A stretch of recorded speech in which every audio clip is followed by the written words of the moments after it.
नमस्कार दोस्तों, विकी की पाठशाला में आप सभी का एक बार बहुत बहुत स्वागत है। दोस्तों आज मैं आपको भारतीय अर्थव्यवस्था के तीसरे चैप्टर से एक बहुत ही ज्यादा इंपॉर्टेंट टॉपिक समझाऊंगा आज के इस वीडियो में कि उदारीकरण के उपाय। इससे पहली वीडियो में मैंने आपको बताया था कि उदारीकरण क्या होता है, बहुत ही आसान शब्दों में। अगर आप वो वीडियो देखना चाहते हैं तो आप आई बटन पे जाके देख सकते हैं और डिस्क्रिप्शन में भी मैंने लिंक दे दिया है। बट आज की वीडियो में मैं आपको उदारीकरण के उपाय बताऊंगा, यानी ये बताऊंगा कि भारत सरकार ने 1991 में जब नई आर्थिक नीति को इंप्लीमेंट किया यानी लागू किया, तब किस प्रकार उसने उदारीकरण को देश में फैलाया। क्योंकि उससे पहले बहुत सारे सरकारी प्रतिबंध लग रखे थे, भौतिक प्रतिबंध लग रखे थे। उससे कैसे भारत सरकार ने मुक्ति दिलाई देश के उत्पादक क्षेत्र को।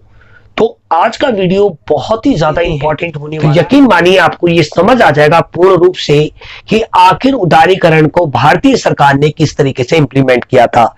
तो देखिए, उदारीकरण के अंतर्गत जो सुधार किए गए यानी जो उपाय किए गए वो चार प्रमुख क्षेत्रों में किए गए। पहला है औद्योगिक क्षेत्र, दूसरा वित्तीय क्षेत्र, तीसरा है राजकोषीय, चौथा है बाहरी क्षेत्र। एक एक करके मैं आपको समझाता हूं। तो देखिए, सबसे पहले हम बात करते हैं औद्योगिक क्षेत्र की। अब औद्योगिक क्षेत्र क्या होता है? बहुत ही सिंपल सी बात। कोई भी देश की जो अर्थव्यवस्था होती है, अर्थव्यवस्था क्या होती है आप जानते हैं, बहुत ही सिंपल, जहां पे आर्थिक क्रियाओं की व्यवस्था की जाती है। और आर्थिक क्रियाएं क्या होती है? बहुत ही सिंपल, जो भी सीमित संसाधनों से जुड़ी हुई क्रिया होती है। जो भी सीमित संसाधन है जो देश के, उनसे जुड़ी भी आर्थिक क्रिया को हम आर्थिक क्रिया कहते हैं। और जहां पे उसकी व्यवस्था की जाती है उसे हम अर्थव्यवस्था कहते हैं। अगर हम अर्थव्यवस्था को क्षेत्र के हिसाब से बांटें तो अर्थव्यवस्था के तीन प्रमुख क्षेत्र बनते हैं। पहला प्राथमिक क्षेत्र जिसे हम कृषि क्षेत्र कहते हैं, दूसरा द्वितीयक क्षेत्र जिसे हम औद्योगिक क्षेत्र कहते हैं या फिर विनिर्माण क्षेत्र कहते हैं, और तीसरा होता है दोस्तों सेवा क्षेत्र जिसे हम तृतीयक क्षेत्र भी आप कह सकते हैं, सेवा क्षेत्र। तो ये जो तीनों क्षेत्रों में से हम सबसे पहले देखेंगे कि जो हमारा औद्योगिक क्षेत्र था, क्योंकि 1990 तक आते आते हमारा जो औद्योगिक क्षेत्र था वो आर्थिक संकट में था दोस्तों। क्यों था? क्योंकि सरकार द्वारा बहुत सारे प्रतिबंध लगा रखे थे, भौतिक रूप से और प्रत्यक्ष रूप से, भले वो कर से संबंधित हो, भले वो फाइनेंस से संबंधित हो, जिसका इंपैक्ट कहीं ना कहीं औद्योगिक क्षेत्र पे भी पड़ता था। तो आज की वीडियो में मैं आपको बहुत अच्छी तरीके से बताऊंगा। सिर्फ रिक्वेस्ट है, वीडियो आप पूरा देखा करें और वीडियो को लाइक किया करें। देखिए, यहां पे मैंने लिख रखा है कि औद्योगिक लाइसेंस का उन्मूलन करना, यानी अबोलिश कर दिया हमने।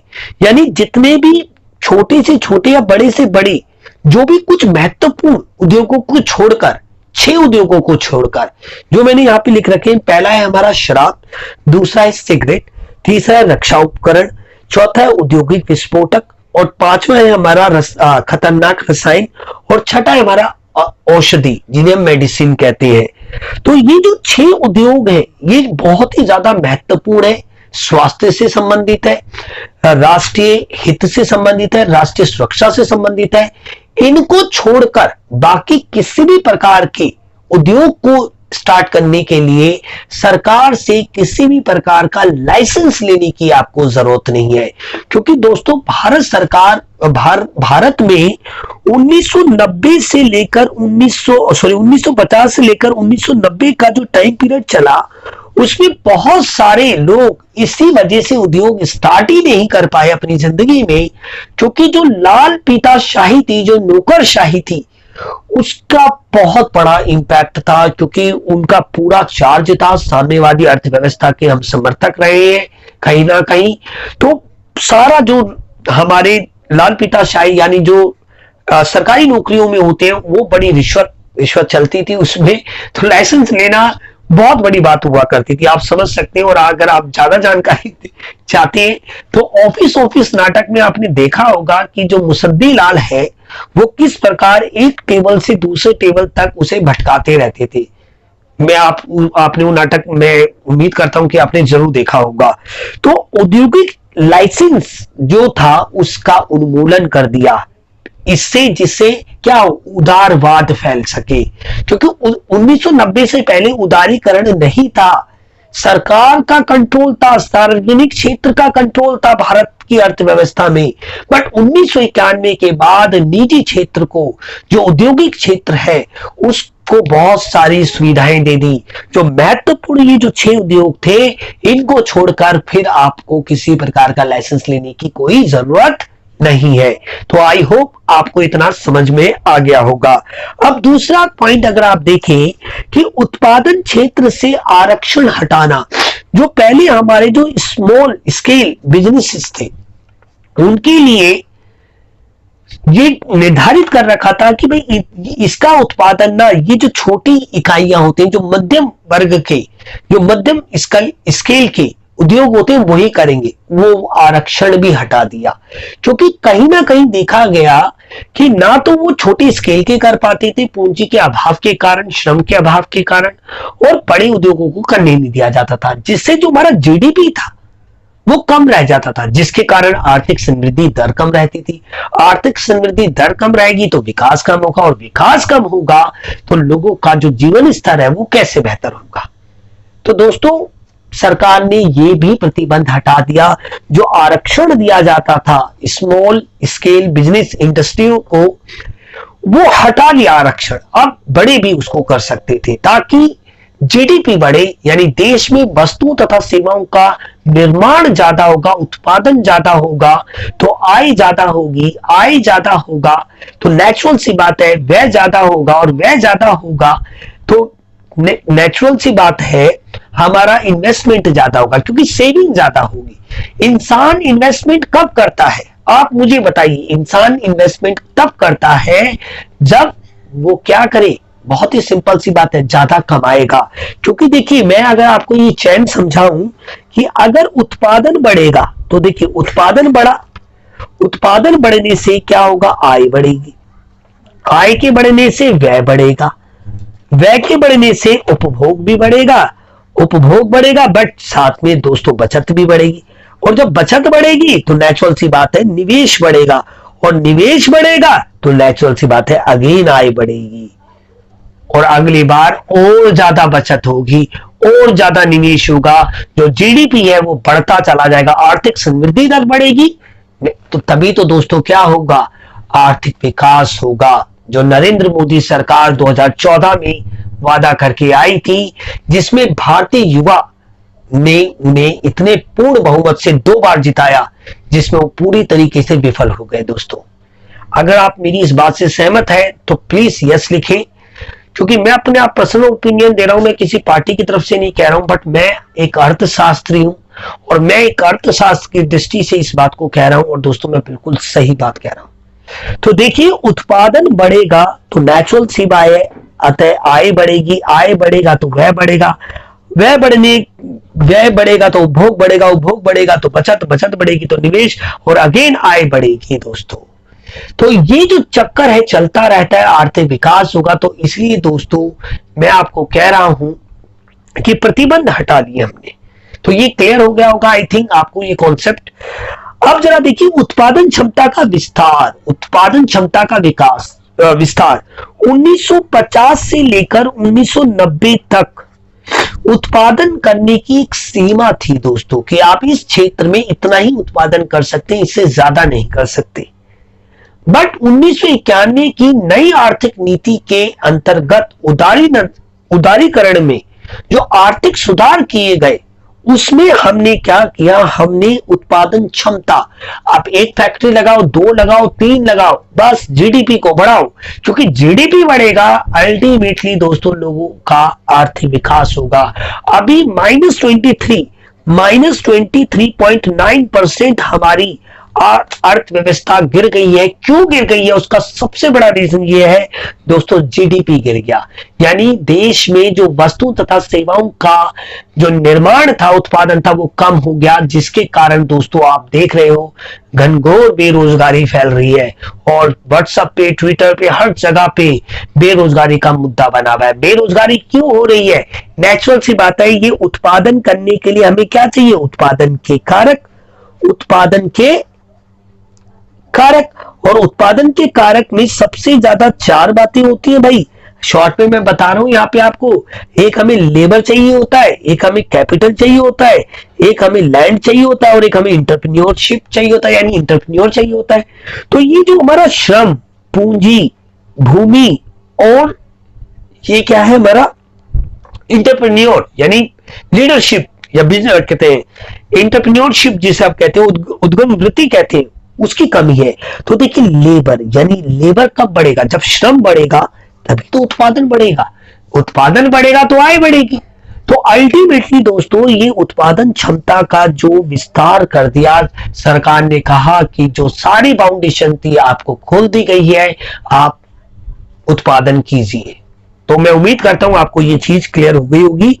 नेक्स्ट यहाँ पे बहुत ही ज्यादा इंपॉर्टेंट, 1950 से लेकर 1990 का जो टाइम पीरियड था, अगर कोई बड़ा उद्योगपति या छोटा उद्योगपति, बिजनेसमैन बाहर से अगर कोई लाइसेंस मतलब वो मंगवाना चाहता हो, जिसे हम कहते हैं मशीन मंगवाना चाहता हो, पूंजीगत पदार्थ, पूंजीगत पदार्थ का मतलब होता है मशीनें जिससे आप उत्पादन बढ़ाते हैं।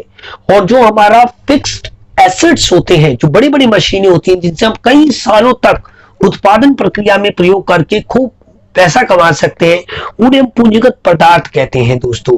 पूंजीगत पदार्थ का मतलब मशीनें, आप मशीनें समझ लीजिए, टेक्नोलॉजी समझ लीजिए। अगर हमें कोई मंगानी होती थी तो हमें सरकार से परमिट लेना पड़ता था दोस्तों, परमिट लेना पड़ता था, जिसको हटा लिया गया।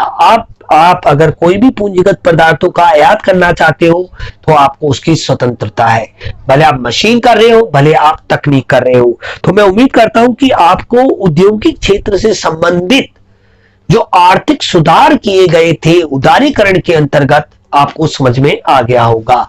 अब बात करते हैं हम वित्तीय क्षेत्र संबंधित सुधार। अब बहुत सारे विद्यार्थियों की समस्या यह है कि उन्हें यही नहीं पता कि वित्तीय मतलब क्या होता है। और मैंने ये देखा है कि जो बहुत सारे अर्थशास्त्र के टीचर्स होते हैं वो पूरे भाषण दे देते हैं इस पे, पर वो विद्यार्थी को ये नहीं समझाते हैं कि आखिर वित्तीय का मतलब क्या है। क्योंकि मैंने अपनी लाइफ में देखा है कि बहुत सारे बच्चों को मैंने ये सारा पढ़ा दिया, पता लगा उसे वित्तीय ही नहीं पता। तो दोस्तों जो भी मुद्रा से रिलेटेड होता है, जो भी उधार से रिलेटेड होता है, जो हमारे कोष होते हैं वित्तीय, जहां पे पैसा की बात होती है, क्योंकि दोस्तों वस्तु और सेवा का जो मौद्रिक मूल्य होता है, उत्पादन क्षेत्र जो होता है, आप अगर मैं इसको समझाऊं तो देखिए, मैं अगर इसको यहां पे समझाता हूं, छोटा सा ही समझाऊंगा।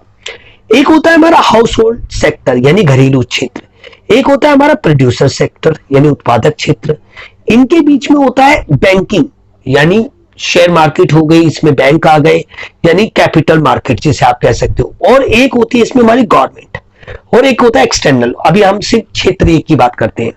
ये इसको अपनी कारक सेवाएं देते हैं, ये इसके बदले में वस्तु तथा सेवाओं का उत्पादन देते हैं, फिर ये कारक आय देते हैं, और ये कारक वस्तु तथा सेवाओं पे व्यय देते हैं। अब ये उत्पादन वर्ग को दोस्तों, उत्पादन वर्ग को उत्पादन बढ़ाने के लिए क्या चाहिए? पूंजी चाहिए। अब इनका जो उत्पादन होता है, जो औद्योगिक क्षेत्र में होता है, वो बहुत बड़े लाखों करोड़ों रुपए की बात होती है दोस्तों, अरबों रुपए की बात होती है। एक एक कंपनी की जो कैपिटल होती है बहुत बड़ी होती है, कोई अकेला व्यक्ति इतना बड़ा रिस्क नहीं लेगा। तो उन्हें उधार की जरूरत होती है, इन्हें श्रम, इन्हें क्या चाहिए? उत्पादन के लिए कोषों की आवश्यकता होती है, जो हमें कौन प्रोवाइड कराता है? कैपिटल मार्केट, जिसमें हम हमारे बैंक आ गए, हमारे नॉन बैंक आ गए यानी छोटे बैंक जिन्हें हम कहते हैं, जो डिपॉजिट नहीं करते हैं, याद नहीं आ रहा मुझे, गैर बैंकिंग संस्थाएं जिन्हें हम कहते हैं, NBCC कुछ इस तरीके का कहते हैं, और हमारा शेयर मार्केट आ गया। तो यहां से इनको ऋण मिलता है। तो ये जो कैपिटल मार्केट थे, इनमें आखिर क्या सुधार किए गए? जो ये देते थे, ब्याज की दर का क्या नियंत्रण था? पहले आरबीआई बैठा हुआ था पूर्ण रूप से। आरबीआई डिसाइड करता था कि मार्केट में क्या ब्याज की दर होनी चाहिए और औद्योगिक क्षेत्र पे थोप देता था और सीधा सीधा बेटा वित्तीय क्षेत्रों में भी थोप देता था। मतलब वो कुछ भी ऐसा नहीं करते थे। अब मैं आपको ये बताना ही चाह रहा हूं कि जो वित्तीय क्षेत्र है आपको समझ में आएगा। वित्तीय क्षेत्र में वो संस्थाएं आ जाती हैं सारी, या वित्तीय वो आ जाता है पैसे से, कोषों से, यानी उत्पादन करने के लिए हमें कोषों की आवश्यकता है, पैसे की आवश्यकता है, कैपिटल की आवश्यकता है, वो हमें प्रोवाइड करता है वित्तीय क्षेत्र। आपको मैं उम्मीद करता हूं फाइनेंशियल सेक्टर समझ में आ गया। अब ये जो वित्तीय क्षेत्र है, इसमें ये देखिए मैंने यहां पे लिख रखा है, वित्तीय क्षेत्र में तीन आ जाते हैं जो अभी मैं आपको बता रहा था। पहला बैंकिंग तथा गैर बैंकिंग वित्तीय संस्थाएं। अब आपके मन में प्रश्न उठ रहा होगा, भैया या सर, कि गैर बैंकिंग क्या होता है?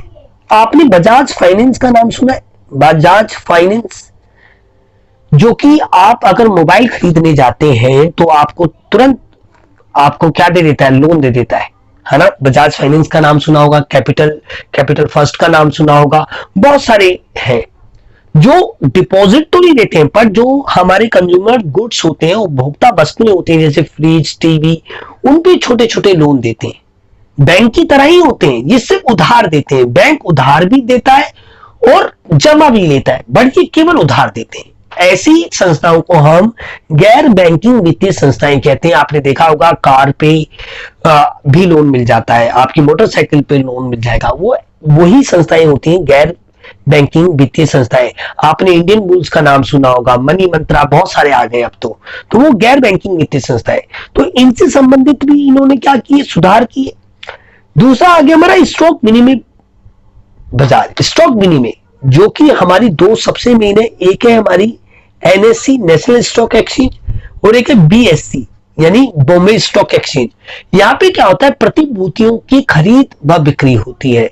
जितने भी देश में जो कंपनियां होती हैं जो उत्पादन कर रही होती है वस्तु तथा सेवाओं का, जिसमें हमारे पब्लिक सेक्टर की भी कंपनियां आती है, पब्लिक सेक्टर की और प्राइवेट सेक्टर की भी आती है दोस्तों। दोनों के जो शेयर्स होते हैं यहाँ पे रजिस्टर्ड होते हैं, ये यहाँ से पैसा उठाते हैं, जिसे आप शेयर मार्केट के नाम से जानते हैं। और दो हमारे बहुत बड़े प्लेटफॉर्म है, एक नेशनल लेवल पे और एक मुंबई स्टॉक एक्सचेंज है। तो इससे भी संबंधित इन्होंने क्या किए? सुधार किए, ताकि देश की जो आर्थिक समृद्धि की दर है वो बढ़े। तो मैं यहाँ पे ये बता रहा हूं कि वित्तीय संस्थाओं में तीन आते हैं, पहला बैंक और नॉन बैंक आ गए, दूसरा स्टॉक मार्केट और तीसरा आ गया विदेशी विनिमय बाजार। अब देखिए, अगर हम कोई भी चीज एक्सपोर्ट करते हैं या इंपोर्ट करते हैं, किसी वस्तु का या किसी भी सेवा का या किसी मशीन का बोल लो, कोई टेक्नोलॉजी कह लो, कुछ भी, या एक पक्षी भी हो सकते हैं, द्विपक्षीय भी हो सकते हैं। विदेशी विनिमय का मतलब क्या है? बहुत ही सिंपल। विदेशी विनिमय यानी हमारे देश का, जैसे इंडिया है, इंडिया का पैसा, देखिए ये अमेरिका है, इंडिया ने कोई चीज एक्सपोर्ट की, यहां से अमेरिकी डॉलर मिले, तो यहां पे ये इसको देगा रेशो। जैसे मान लीजिए विदेशी विनिमय में इससे संबंधित भी क्या किए गए? उधार किए गए, वो बहुत अलग टॉपिक हो जाएगा तो मैं नहीं बता रहा। तो विदेशी विनिमय बाजार जो है, इस पे मैंने बहुत सारे डिटेल्स वीडियो बना रखे हैं, आप मेरे चैनल्स पे जाके देख सकते हैं। विदेशी विनिमय बाजार यानी पूरी वित्तीय जो प्रणाली थी, हमारी वित्तीय प्रणाली थी, उसके सारे एक्सपेक्ट जो भी पिलर्स थे उन पर सुधार किए गए, जो मैंने यहाँ पे लिख रखे हैं।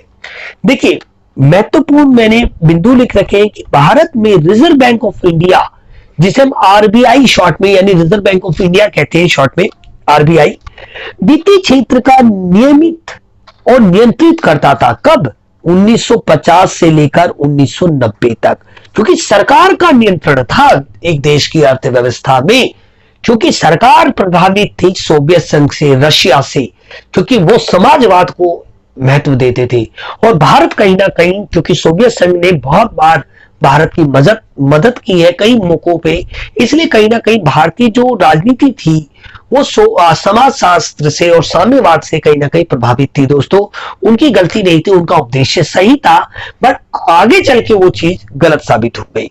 तो इस टाइम पीरियड तक जो भी यहाँ पे जो होल्ड पे था वो था आरबीआई। यानी आरबीआई किसका पार्ट है? सरकार का ही तो पार्ट है, जो सत्ता में है उसी का ही तो पार्ट है ये आरबीआई। यानी कहीं ना कहीं सरकार इन तीनों पे बहुत ज्यादा नियंत्रण रखती थी, जो कि उदारीकरण के बाद ऐसा नहीं हुआ। सरकार ने क्या किया, उदारीकरण के कारण अब आरबीआई क्या हो गया की भूमिका वित्तीय क्षेत्र में नियमक मतलब रेगुलेटर की नहीं रही, सहायक की होगी, फैसिलिटेटर की होगी। इसका काम था कि भाई आप जो भी उधार जा रहा है, कैपिटल मार्केट से उधार जा रहा है, बैंक उधार दे रहे हैं, वित्तीय गैर बैंकिंग व्यवस्था उधार दे रही है, विदेशी विनिमय में जो हो रहा है, अब क्या कर दिया, बाजार मांग और बाजार पूर्तियों के आधार पर कर दिया। मांग और पूर्ति अपने आप डिसाइड कर लेगी कि ब्याज की दर क्या होनी चाहिए, विदेशी विनिमय दर क्या होनी चाहिए, ये दोनों स्टॉक कंपनी की मार्केट वैल्यू क्या होनी चाहिए, ये सब बाजार कर लेगा, मांग और पूर्ति के आधार पे हो जाएगा। अब इसमें सरकार आरबीआई जबरदस्ती नहीं थोपेगा, आरबीआई देखेगा डिमांड। और आज की जो वर्तमान स्थिति है 2020, आप देखते हैं आरबीआई केवल एक फैसिलिटेटर है, वो सिर्फ ये देखता है कि कोई धांधली तो नहीं हो रही है, कोई धोखाधड़ी तो नहीं हो रही है बैंक में, गैर बैंकिंग संस्थाओं में या स्टॉक विनिमय बाजार में, या फिर हम कहें विदेशी विनिमय बाजार में कोई धांधली तो नहीं हो रही है, सिर्फ सहायक बना हुआ है। सरकार केवल अपना नियंत्रण, ऐसा नहीं है कि पूर्ण रूप से हमने पूंजीवाद को अपना लिया, अभी भी हम पूंजीवादी अर्थव्यवस्था नहीं है, अभी भी हमारी मिश्रित अर्थव्यवस्था है। बट जो सरकार का जो पहले ज्यादा प्रभाव था, सरकारी उद्योगों का जो ज्यादा प्रभाव था 1991 के बाद, उस प्रभाव को क्या कर लिया गया, कम कर लिया गया दोस्तों। तो पहले तो हमारा ये जो आरबीआई था यही डिसाइड करता था इन तीनों से संबंधित निर्णयों को, पर अब ये बाजार मांग और पूर्तियों पे आधार है।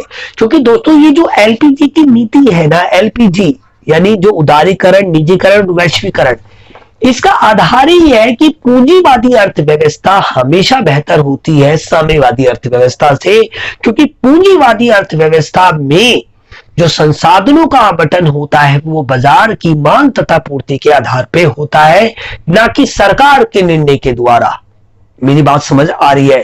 और पूंजीवादी अर्थव्यवस्था में दोस्तों उपभोक्ता और उत्पादक दोनों को स्वतंत्रता है और स्वहित का है, तो इसलिए हमेशा पूंजीवाद ने साम्यवाद को हरा दिया है दोस्तों। इस वजह से, क्योंकि आप जानते हैं 1991 में सोवियत संघ का विखंडन भी हो गया था, तो भारत सरकार बस अब पूरे विश्व में जो एक ही महाशक्ति थी वो अमेरिका, और वो थी पूंजीवाद का समर्थक, और वर्ल्ड बैंक का वहीं पे मेन ऑफिस है। तो आप जानते हैं कि उनको सरकार की मजबूरी भी हो गई थी कि एलपीजी की नीति को अपनाना पड़ रहा था, एक तरीके से आप ऐसा भी कह सकते हैं। तो देखिए यहाँ पे ये पॉइंट और अच्छी तरीके से क्लियर लिख रखा है कि बाजारी शक्तियों की स्वतंत्र क्रिया के फलस्वरूप निजी बैंकर्स की उत्पत्ति हुई।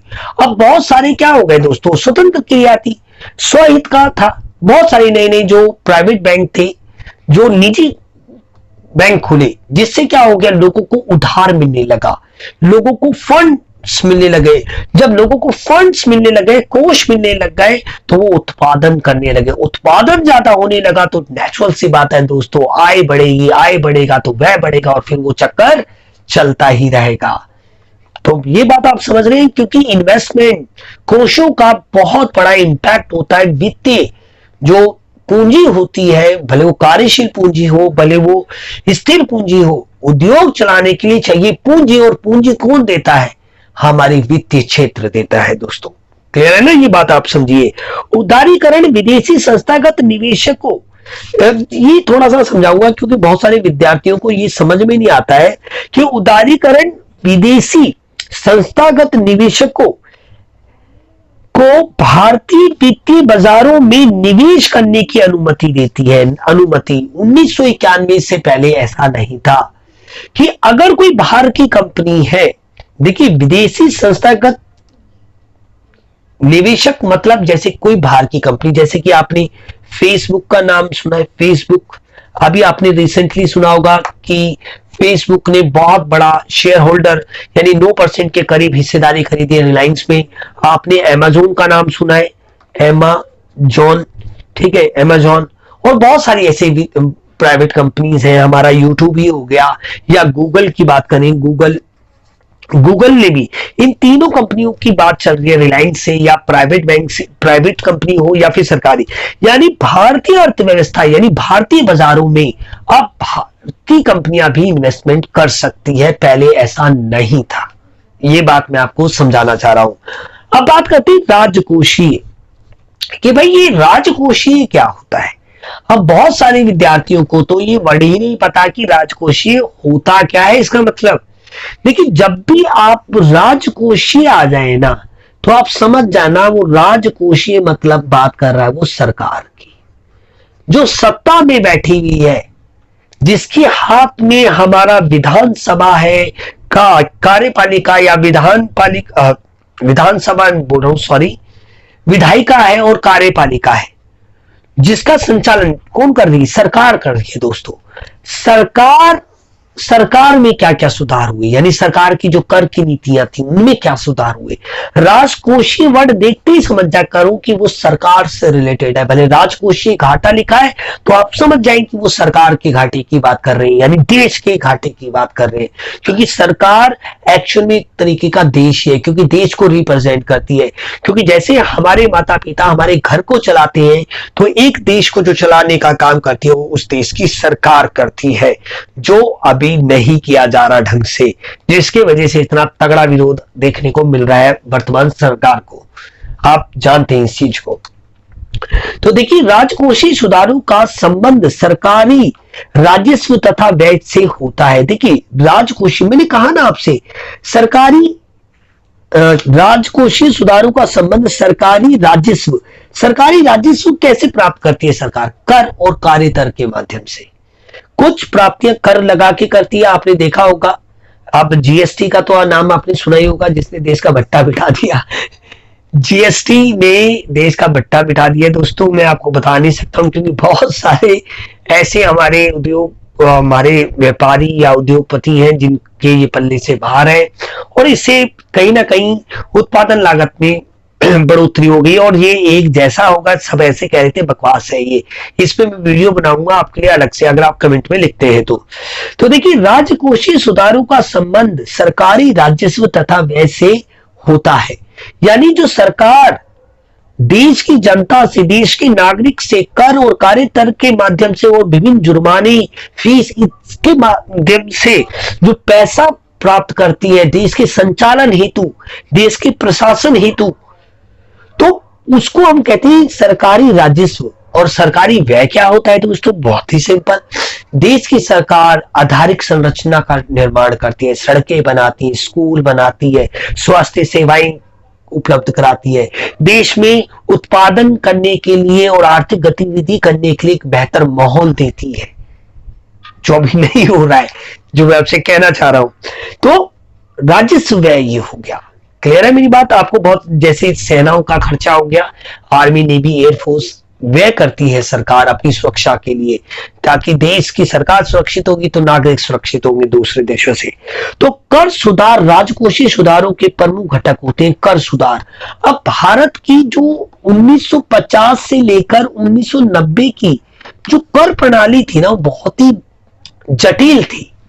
बहुत सारे लोग तो कर इसलिए नहीं भरते थे क्योंकि उनको ये नहीं समझ आता था कि भरना कैसे है। मेरी बात समझ आ रही है? देखिए, कर कोई भी भरेगा, बट वो भरना कैसे है, उसमें इतने सारे फंड है, वो फंड ही नहीं समझ पाते थे लोग का। तो भारत सरकार ने 1991 की नई आर्थिक नीति में ये सारे सुधार किए। जो हमारी कर प्रणाली थी उसमें बहुत सारे बदलाव किए। अगर मैं आपसे बात करूं कि आखिर कर होता क्या है, मैं एक ही वर्ड कहूंगा कि ये एक पक्षीय भुगतान होते हैं, जो एक देश की सरकार को एक देश के नागरिक के द्वारा दिए जाते हैं अनिवार्य रूप से। नहीं देने पर कानूनी कार्रवाई की जाती है। और ये एक पक्षीय क्या होते हैं? भुगतान, यानी ये आय होती है सरकार को दिए जाते हैं। और ये सबसे मेन अनिवार्य होती है, ये वर्ड लिखना चाहता, अनिवार्य रूप से। तो कर एक ऐसी एक पक्षीय भुगतान है जो एक देश के नागरिक के द्वारा एक देश की सरकार को दिए जाते हैं अनिवार्य रूप से। अब करों को अगर हम वर्गीकृत करें तो दो पार्ट में आप कर सकते हो। बहुत ही सिंपल, एक होते हैं हमारे प्रत्यक्ष कर और एक होते हैं हमारे अप्रत्यक्ष कर। भाई प्रत्यक्ष कर क्या होते हैं? जिनका अंतिम भार उसी व्यक्ति पे लगता है जिस पर वो लगाए जाते हैं।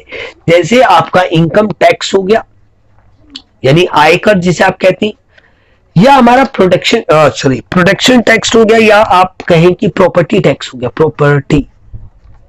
प्रॉपर्टी टैक्स हो गया, यानी संपत्ति कर जिसे आप कहते हैं। तो जिस व्यक्ति पर ये लगाए जाते हैं उसी पर इसका अंतिम भार पड़ता है, उसे हम कहते हैं प्रत्यक्ष कर। जबकि अप्रत्यक्ष कर क्या होते हैं? जिस व्यक्ति पर ये लगाए जाते हैं ये उद्योगपतियों पे, सेलर्स पे। बट इसका जो अंतिम भार होता है ना, सेलर अपनी वस्तु की कॉस्ट में जोड़ के उपभोक्ता में टाल देता है। जिन करों के अंतिम भार को नहीं टाला जा सकता वो है प्रत्यक्ष, और जिन्हें टाला जा सकता है वो है अप्रत्यक्ष। सिंपल सी बात। इसका एग्जांपल दें तो हम सेल टैक्स हो गया आपका, सेल टैक्स, और इंटरटेनमेंट टैक्स हो गया। बहुत सारे और भी टैक्स हैं, पर मैं आपको 2 एग्जांपल दे रहा हूं तो आपको ये चीज क्लियर हो गई। तो देखिए, उदारीकरण के पूर्व देश की जो कर प्रणाली थी वो कैसी थी? बहुत ही ज्यादा जटिल और अस्पष्ट थी। बहुत सारे लोगों को तो समझ में नहीं आता था, क्योंकि लाल पीताशाही और नौकरशाही ने देश का भट्टा बिठा रखा था दोस्तों, 1950 से लेकर 1990 तक। क्योंकि सरकार किससे चलेगी? सरकारी अधिकारियों के द्वारा, लाल पीताशाही के द्वारा, नौकरशाही के द्वारा। और नौकरशाही में क्या था? भ्रष्टाचार था दोस्तों, तगड़ा भ्रष्टाचार। ऑफिस नाटक देखें, आपको समझ में आ जाएगा। और बहुत सारी इंडियन मूवीज भी बन रखी है, आप जानते हैं, बहुत सारी मूवीज बन रखी हैं इस पे भ्रष्टाचार को उजागर करने के लिए। अब बात करते हैं बाहरी क्षेत्र। अब ये बाहरी क्षेत्र क्या है? बाहरी क्षेत्र का मतलब है अंतरराष्ट्रीय क्षेत्र, कि भारत देश अपने शेष विश्व के साथ भी तो आर्थिक सौदे करता है। बहुत सारे देशों को वस्तुएं बेचता है, बहुत सारे देशों से वस्तुएं खरीदता है, सेवाएं खरीदता है, उपहार देता है, दूसरे देशों से मिलता है, पूंजीगत संपत्तियां खरीदता है, बहुत सारी चीजें हैं दोस्तों। तो बाहरी क्षेत्र का मतलब है शेष विश्व से, यानी देश को छोड़कर जब देश दूसरे देश उसे करता है। External sector reforms.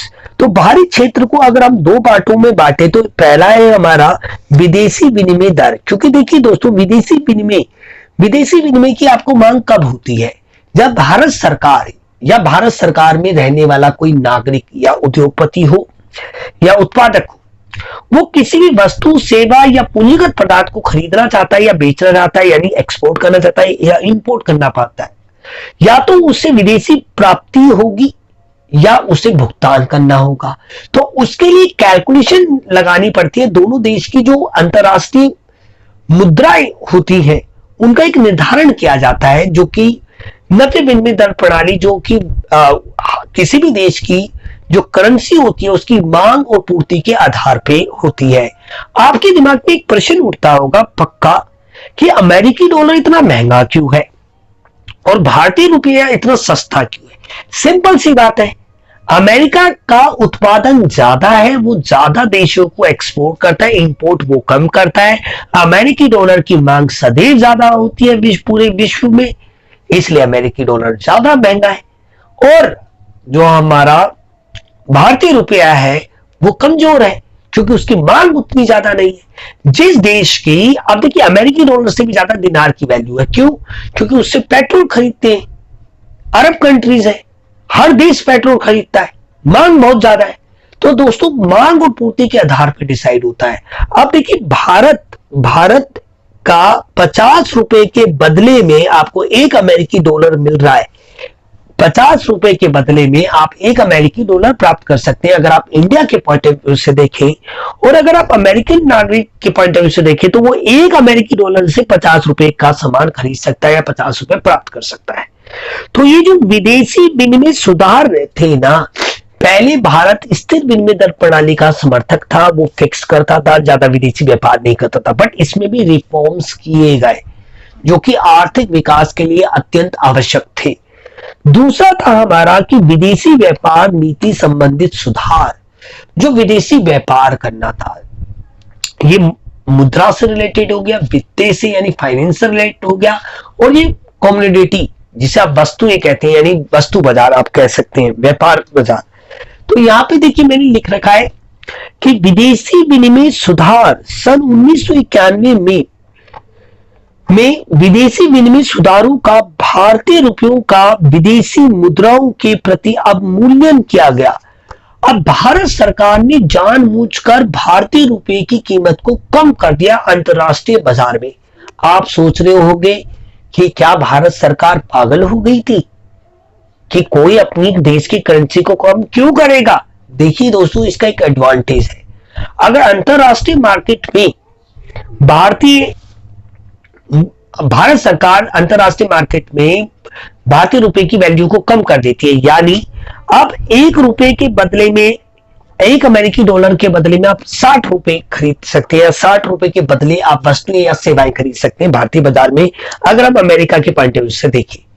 तो इससे क्या होगा, जब अंतरराष्ट्रीय मार्केट में भारतीय रुपए की कीमत कम हुई तो जो बाकी जो देश थे, पूंजीवादी देश थे या जो विकसित देश थे, उनको लगा ये तो फायदे की स्थिति है, तो उन्होंने भारतीय बाजारों में आके भारतीय वस्तुओं और सेवाओं की क्या की मांग की, खरीदारी की, इंपोर्ट किया इंडिया से, जिसके बदले में उनको क्या मिला दोस्तों, पैसा मिला, पैसा, भारतीय विदेशी मुद्रा आई। तो अवमूल्यन करने का भी फायदा होता है और इसका एक बहुत बड़ा एग्जांपल है चाइना। चाइना अपने पैसे की करेंसी, उसकी करेंसी का नाम नहीं मुझे पता है, यान है शायद, आई थिंक। आप अगर मैं सही हूं तो आप मुझे कमेंट में बताइए, यान कहते हैं शायद। चाइना अपनी करेंसी को बार बार कम कर देता है, अवमूल्यन कर देता है, ताकि बहुत सारी कंट्रीज और सारी कंट्रीज उसके द्वारा बनी वस्तुएं तथा सेवाओं का क्या करे, उपभोग करे, जिससे उसे विदेशी मुद्रा की प्राप्ति हो। मेरी बात समझ आ रही है, फायदे में चले वो। तो आपको ये चीज हो गई, समझ में आई होगी। अब जरा यहाँ पे देखिए, अवमूल्यन से अभिप्राय भारतीय रुपयों के मूल्य का अन्य देशों की मुद्राओं जैसे अमेरिकी डॉलर के रूप में घटना अवमूल्यन किया गया, भारत सरकार ने जानबूझ के किया गया था। अब ये तो आपको क्लियर हो गई क्यों किया गया था, मैंने आपको इसका रीजन दे दिया। आप लास्ट पॉइंट की बात करते हैं, विदेशी व्यापार नीति संबंधित सुधार। क्योंकि उदारीकरण के बाद विदेशी व्यापार में व्यापक परिवर्तन किए गए, बहुत बड़े स्केल पे किए गए, बहुत बड़े बड़े परिवर्तन किए गए, जो पिछले 40 वर्षों में नहीं हुए परिवर्तन। क्योंकि भारत का जो आर्थिक विकास स्टार्ट हुआ है सही मायने में 1950 से स्टार्ट हुआ है, यानी देखा जाए तो 1 अप्रैल 1951 से स्टार्ट हुआ है, क्योंकि पंचवर्षीय योजनाओं का निर्माण हुआ था, आरंभ हुआ था उस दिन से। तो ये देख रहे हैं ना आप, यहां पे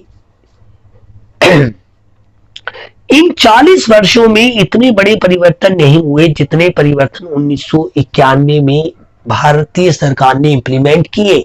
और इसका नतीजा आप देख सकते हैं कि 2014 से पहले भारतीय अर्थव्यवस्था का अनुमान लगाया जा रहा था कि वो डबल डिजिट में चली जाएगी और सबसे बेहतर अर्थव्यवस्थाओं में से एक है, विकासशील देशों में सबसे बेहतरीन देशों में एक, जो कि अब -29.9% पे ले आए हैं हमारे मोदी साहब।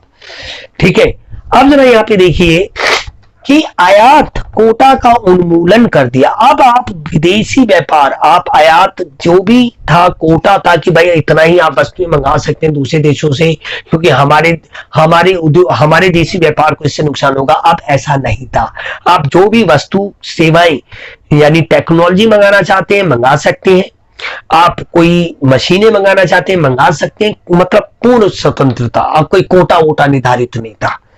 आयात लाइसेंस का उन्मूलन, अब आपको कोई भी लाइसेंस लेने की भी कोई ज्यादा आवश्यकता नहीं थी। मतलब पहले जो बड़े बड़े लाइसेंस लेने पड़ते थे ना, कई महीने, बहुत सारा रेड टेपरिज्म जिसे आप कहते हैं, जो बहुत सारी लाल पीताशाही थी, उस वो नहीं था। क्लियर है ना, ये मैं आपसे कहना चाह रहा हूं। घरेलू बाजारों में प्रतिस्पर्धा को बढ़ाने के लिए आयात शुल्क को कम कर दिया गया। जो हमारे टैरिफ्स होते हैं, जो तटकर कर होते हैं, तटकर मतलब जो एक सीमा से दूसरी सीमाओं में वस्तुएं आती हैं देशों की, जो कर लगाया जाता है जिसे शॉर्ट में हम टैरिफ कहते हैं, उनमें भी कमी की गई ताकि अंतरराष्ट्रीय व्यापार, द्विपक्षीय व्यापार, बहुपक्षीय व्यापार में वृद्धि हो। इसलिए किया गया क्योंकि एलपीजी नीति अपनाई गई थी।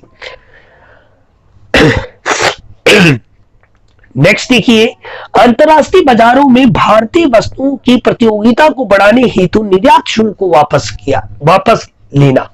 यानी जब पहले क्या करता था, अगर कोई भारतीय उद्योगपति या भारतीय निजी कंपनी बाहर देश में कोई वस्तु या सेवा का एक्सपोर्ट कर रही है, तो उसको क्या देना पड़ता था, टैक्स देना पड़ता था। वो सरकार ने पूरी तरीके से क्या कर दिया, खत्म ही कर दिया, ताकि निर्यात बढ़े।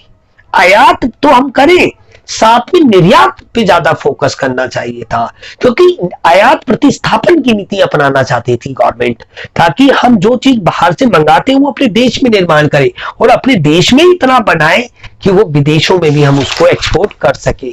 तो दोस्तों, ये था आज का वीडियो, जिसमें मैंने आपको बताया, शॉर्ट में अगर मैं आपको बताऊं, कि उदारीकरण की नीति को देश में इंप्लीमेंट करने के लिए औद्योगिक, वित्तीय, राजकोषीय और अगर हम कहें विदेशी व्यापार यानी बाहरी स्रोतों में क्या क्या सुधार किए गए होंगे। आपको मैं उम्मीद करता हूं आपको ये वीडियो अच्छा लगा होगा, क्योंकि मैं इस तरीके से ज्यादा अच्छी तरीके से समझा पाता हूं। अगर आप मेरी इस बात से सहमत है तो प्लीज इस वीडियो को लाइक करके जाएं, और अगर अभी तक आप मेरे साथ बने हैं तो उसके लिए तहे दिल से मैं आपका आभारी हूं। मिलते हैं दोस्तों अगली वीडियो में। जय हिंद, जय भारत।